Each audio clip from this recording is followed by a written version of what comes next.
ஜொஹூர் சனாயில் போலி அடையாள அட்டைகளை பயன்படுத்தி பெட்டி தயாரிக்கும் தொழிற்சாலை ஒன்றில் பணியாற்றி வந்த 31 சிறார்கள் போலீசாரால் தடுப்பு காவலில் வைக்கப்பட்டுள்ளனர். தங்களை 18 வயது நிரம்பியவர்களாக காட்டிக்கொள்ள மொத்தம் 16 சிறார்களும் 15 சிறுமிகளும் தங்களது குடும்ப உறுப்பினர்கள் நண்பர்களின் அடையாள அட்டைகளை பயன்படுத்தியுள்ளதாக புத்ராஜயா தேசிய பதிவிலாக்காவின் விசாரணை மற்றும் அமலாக்கப் பிரிவின் இயக்குநர் முகமது கைரு ஃபர்ஹான் முகமது சஆத் தெரிவித்தார்.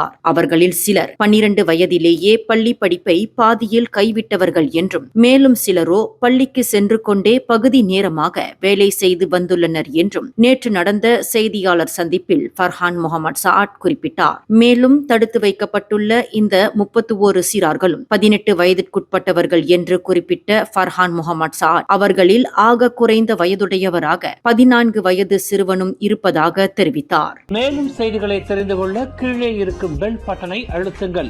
உங்கள் மகிழ்ச்சியை வெளிப்படுத்த லைக் மற்றும் ஷேர் செய்யுங்கள். தொடர்ந்து திசைகளோடு இணைந்திருக்க சப்ஸ்கிரைப் செய்யுங்கள்.